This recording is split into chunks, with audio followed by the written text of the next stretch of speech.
Napoleon Bonaparte once said, "Let China sleep, for when she wakes, she will shake the world." Well, China is wide awake now, standing as the world's second largest economy. Some reports even suggest that China might overtake the U.S. to become the largest economy by the 2030s. Whether that prediction comes true remains to be seen, but one man foresaw China's rise: Lee Kuan Yew, the founding father of modern Singapore. He was one of the few world leaders to meet with every generation of Chinese leadership. In this video, we're sharing some of his most insightful predictions and thoughts about China. If you enjoy this content, don't forget to subscribe to our channel Xrainer for more. The Chinese tried the communist model with their own modifications, and it's failed. And they have admitted that it's failed. And they are trying to pick up the same competitive spirit between workers, between different enterprises, which they notice in Hong Kong. So they have opened a new town on the border with Hong Kong called Sam Chun, and they are inducing Hong Kong entrepreneurs to go and create employment. And Dr. Lee Siew Cho and Mr. Jayaratnam talk as if these things have never happened. They haven't learned. Deng Xiaoping is a great man. He fought a great revolution. He saw the product of that revolution turn sour. He was fortunate to live long enough, and he had the courage to say, "No, we change course. Let's learn. Let's stop trying to do everything by ourselves." So they started importing and buying Boeing 707s. So they bought Tridents instead of trying to manufacture their own aircraft. Eventually they will, but it will take 2, maybe 3 generations. That's how we succeeded, because we have open minds, common sense. The speech you just watched is from 1980, just a few years after China launched its economic reforms and designated Shenzhen as a special economic zone. Even then, Lee Kuan Yew could already see the rapid rise of Shenzhen and China. Fast forward 40 years, and Shenzhen has become a symbol of China's reform and opening up. What was once a small fishing village is now a massive industrial and financial hub. Before China began its shift from a planned economy to a market economy in 1978, Shenzhen was home to just 330,000 people. After Deng Xiaoping visited Singapore and witnessed how capitalism could drive economic growth, he decided to test the idea by transforming Shenzhen into a special economic zone to attract foreign investments. In the 2 decades following Deng Xiaoping's market reforms, the region's GDP skyrocketed and urbanization flourished, fueled by large-scale infrastructure projects. Today, the Guangdong region, also known as the Greater Bay Area, boasts a GDP comparable to that of South Korea. Lee Kuan Yew not only predicted Shenzhen's rise as a megacity, but also foresaw that China would be able to manufacture its own aircraft within 2 to 3 generations, a prediction that has also come true. China now has big ambitions to challenge Airbus and Boeing's dominance in the global airplane market, and this dream is slowly becoming a reality. In a hangar in Shanghai, the Commercial Aircraft Corporation of China, COMAC, has rolled out its C919 airliner, a potential competitor to Western-made planes. The C919 project is part of President Xi Jinping's broader vision to transform China from a producer of low-cost goods like sneakers, clothes, and toys into a country that can compete with giants like Airbus and Boeing. Getting the C919 from the design board to the skies is crucial for Xi, who views aerospace as a key sector in modernizing China's economy to match those of Japan and Germany. Aircraft manufacturing is no easy feat. Only a few countries can do it due to the industry's extremely high barriers to entry, requiring immense technical expertise, time, and resources. Yet, Lee Kuan Yew had the foresight to predict that China would reach this milestone. one of the questions in our minds here has been that about the future of China and its relationship to Southeast Asia. Some people are saying that China is now so divided politically that there is no great danger for Southeast Asia in the future.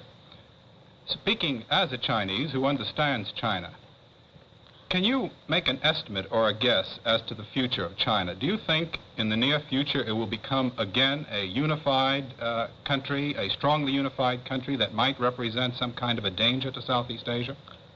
First of all, I can't speak as a Chinese because I'm a Singaporean. I'm of Chinese ethnic stock, and I think this is crucial. I mean, if you ask me to speak as a Chinese... As an ethnic Chinese. Yeah, well, you know, the Chinese People's Republic in Peking will be, I think, quite rightfully indignant, and so will the other aspirant in Taipei. But speaking as a Singaporean, with some of the built-in memory programming of the Chinese people, I would say that if you believe that the Chinese people will just splinter up into so many warlord communist committees, each governing a province or even part of a province, then you will make one of the gravest mistakes about Asia.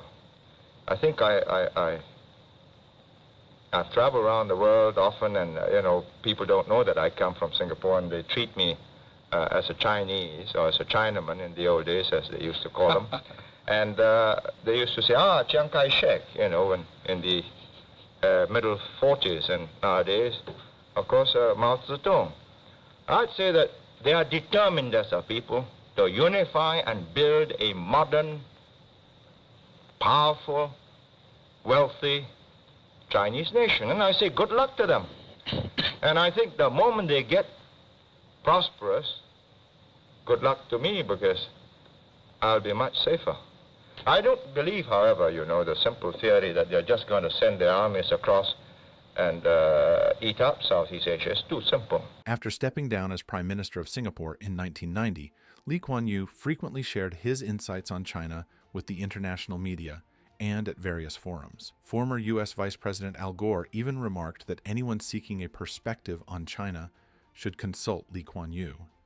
He believed that Lee, who had strong ties with Beijing's leaders, played a vital role in understanding China. So, what made Lee Kuan Yew's view on China so special?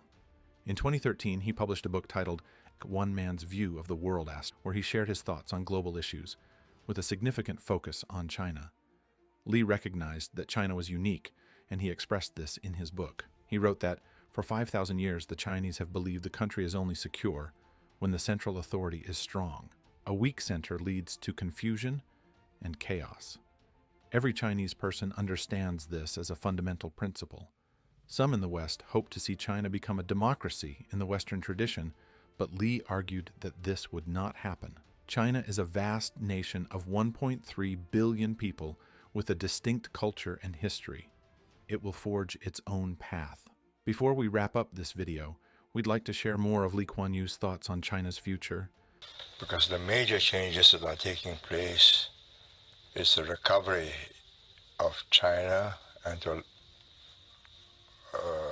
a lesser extent of India, the places they occupied 2 centuries or 3 centuries ago before Western colonization blanketed them. 3 centuries ago, they were, between the two of them, 60% of the world GDP, just the population and the production that they put out. China is again on the growth path. She's now a member of WTO. She knows that every year she's growing faster than anybody else, and can do that for another 20, 30 years because they've got such an enormous number of workers back in the West, in the hinterland. 8, 9%, 10%, no trouble at all. But after that, then they reach a ceiling where the labor is concerned, and then they got to increase productivity. But by then, in 30 years, they would have an economy, not per capita, but in total terms, bigger than the USA, which means they've got resources to build up political, strategic, and other influence. And in fact, in anticipation of that, people already treat her differently because they know that this is going to be a big fellow around the block. It's a watershed. I mean, the world order that we knew was dominated by the Caucasian peoples. Europe,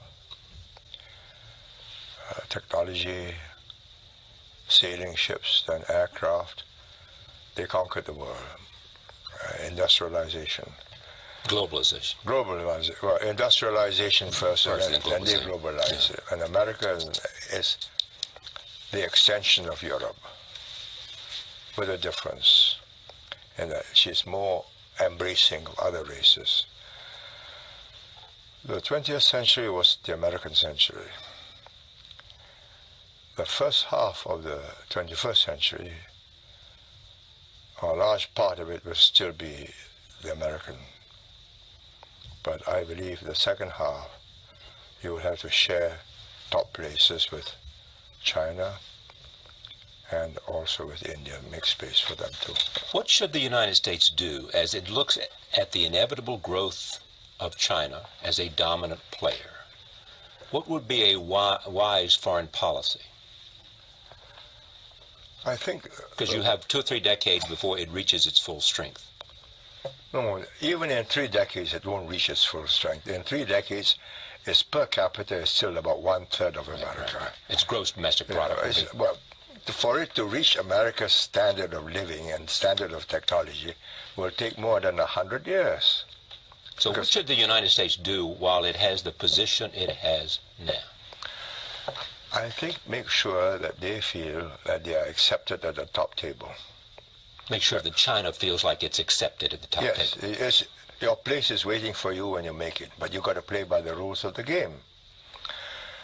And the key really is whether the next generation, this generation understands it. They know that they have no chance competing against the West, America especially, in technology, and especially military technology. There's absolutely no chance. Let me build an aircraft carrier to guard the shipping lines where they carry oil and other minerals. This is the first time where the Chinese are growing, but dependent on the world for its resources. But they're going around the world signing up contracts in Iran and in Africa. And absolutely, but before that, it's all within the Chinese empire. They don't have to worry about the rest of the world. This time, they have to worry about the rest of the world, because without the resources, the oil, the iron ore, nickel, whatever, the growth will stop. Will they be able to create the domestic demand that's necessary as they find exports reduced? Slowly. But in the meantime, there's keeping the economy going by enormous expenditure on infrastructure in the West. High-speed roads, high-speed railways, airports, telephone lines, bringing water from the south up to the north where it's arid and dry.